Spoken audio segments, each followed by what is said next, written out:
Rank 1 USSR, which tanks are OP and which ones will ruin your mental health. Starting with Bt5, it is a legendary tank that is very popular mainly because of its speed, as this boy can run around at 53 kilometers per hour, which is 33 miles per hour. And the best part is that Bt5 is extremely mobile, meaning that it accelerates and turns very well. Also, it has phenomenal for such a tier turret rotation speed of 15 degrees per second and very good vertical gun elevation, which will make it easy for you to shoot over hillsides. The gun is also great as it has more than enough penetration to go through every opponent you face, and on top of that, it deals great amount of damage. Of course, there are negatives as well, as with such speed comes the obvious: no armor. And I mean no armor at all whatsoever. Every single autocannon is your worst nightmare. Even 50 cal machine guns will go straight through your armor, and Bt5 being very compact means that all of your crew members sit right next to each other, which means that if an enemy shell hits your armor, you will usually find yourself heading back to the hangar. So your playstyle should be aggressive flanking attacks while evading head-on stare downs. All in all, phenomenal vehicle. I really recommend it.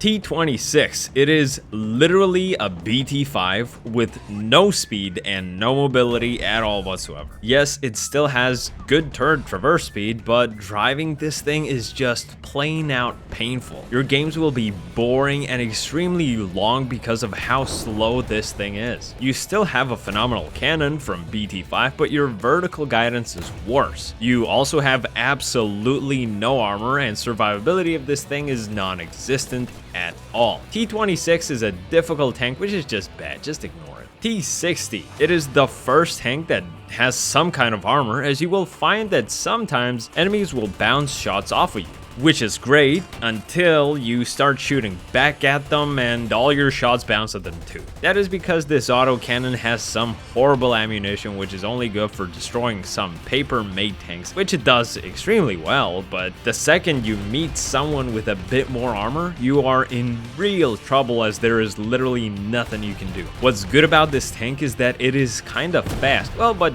kind of, very kind of, which sometimes helps. I do not recommend this tank for beginners though. Su-51, a tank that is open top, has absolutely no armor, yet it weighs as much as 2 T60s. How is that possible, you may ask? Magic. Talking about magic, you only have 8 shells in your pocket because someone, and I'm talking about you, Pavel, forgot to take more shells. Now that is some horrible news, as it means that whenever you get to a good position, you will have about 45 seconds of action. You will get like 3 kills, 3 bounces, and 2 misses, and then you will find yourself completely empty. That's what she said. And if you decide to drive to a point to restore your ammunition, you will notice that driving is an overstatement for this tank, as it is barely even moving. After a few hours of driving to a point, you notice an artillery strike being instantly called on your position. And because Su-51 is an open top vehicle, it means that you will die 100%, as you are too slow to run away. And if by some miracle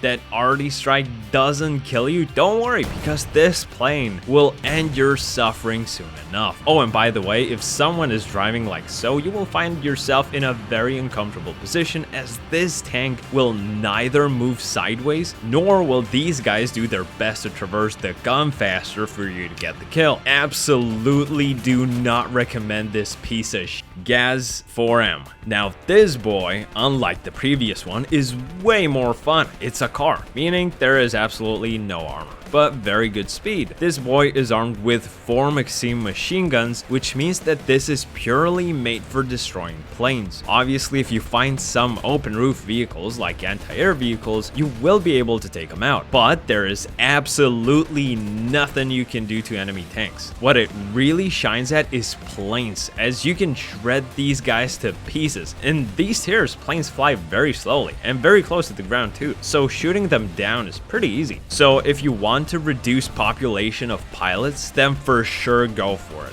Gazeye de Shaka. This boy is just like the previous one, however, instead of 4 small thingies, you have 1 solid, long and juicy heavy machine gun. To be honest, it sounds way better than it is, as you can neither shoot down planes as efficiently as the previous one, nor can you penetrate tanks very well. You can try to use it effectively, but then your gameplay should be built on flanking and letting bigger boys with more armor pass you. And whenever someone with less armor comes in, you let your long thing unload upon them. This is not a bad vehicle, but it does require a lot of skill to use because you need good map and tank weak spot knowledge to know who and where you can penetrate. The last 1.0 tank, which is T-26-4, well, it is identical to the previous T-26, but the strong point of it having a good cannon has been, in Gaijin terms, modified to fit realism, which basically means it's way harder to aim with it because of poor ballistics, and your penetration is cut in half. Vertical guidance has been decreased even further, so shooting over hillsides became even more challenging, but to be honest, the damage of these shells is just beautiful. That is, if you can penetrate someone, because usually the shell just bounces off, even from the side, bro. Even from the side, which is just absurd to say the least. So I don't recommend playing with it, just buy it and leave it.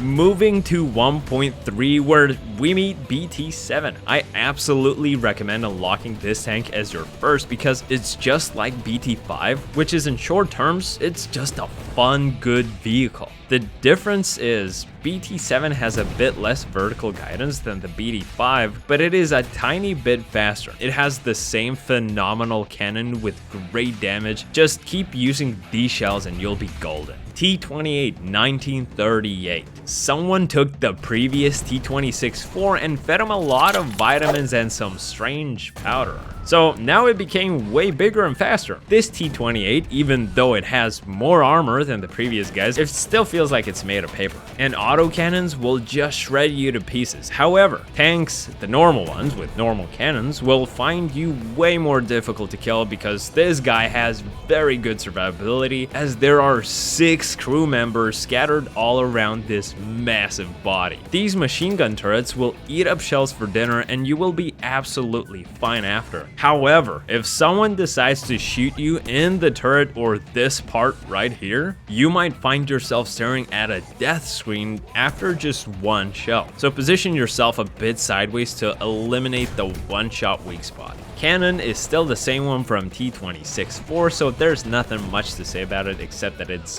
horrible. And now we're moving to a 2.0 setup, starting with T-70, which took strengths from Bt5 and T-60 and combined them together while under heavy influence of strong liquids. T-70 has got his armor improved so much that sometimes enemies just can't seem to find a way to penetrate you. However, the turret became so heavy that it takes 1 minute and 26 seconds to make a full 360 rotation with it. So basically, some tanks will drive faster than you can physically aim at them. But no worries, it has a great gun from Bt7, so whenever you get someone in your sights, well, you have to wait for a minute to stop swinging. And trust me, it does love to swing, just like the one who designed it. Overall, it's a pretty fun vehicle to play with that has some unusual drawbacks, and yet it is still a pretty good one.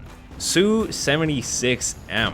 Well, this guy is the only way to get to an absolutely OP Su-122, so you will have to unlock it either way. But is it worth playing? I would say yes, try it. Su-76 is a phenomenal tank destroyer, as it is pretty mobile, has decent speed, good turning mobility, and a phenomenal cannon where Max, unlike Pavel, did not forget to take more than 8 shells. So here you have 60 shells. Take like 30 and it will be more than enough. So snipe people and enjoy. Every shot is a one shot for this guy and you don't even have to worry about tank weak spots. But no one else has to worry about your weak spots either, as Su-76 hasn't got any armor at all whatsoever. Plus, it's an open roof vehicle, which means that artillery strikes, high explosive shells will one-shot you. Oh, and there's also planes that will be actively looking for you, so just keep that in mind. And the last but not least, Bt7M, which has the same cannon as the previous Bt5 and Bt7. However, this one has even less vertical guidance, but it has more speed and mobility. Still no survivability, still no armor, still the same shells, so it's just higher level for more speed basically. So I would recommend using Bt5 to unlock Bt7. Then, if you really hate planes, get yourself Gaz AA4M and use this setup to unlock everything you want up until SU-122 and Gaz MM72K. On the way there, if you want, you can go and try out the 2.0 setup just for fun. Maybe you'll like it even more because it's also a pretty good option. And for the love of God, save yourself and never play with SU-51 and T-26-4. Just buy them and leave them to progress further. I also recommend skipping T-28 1938 and T-26.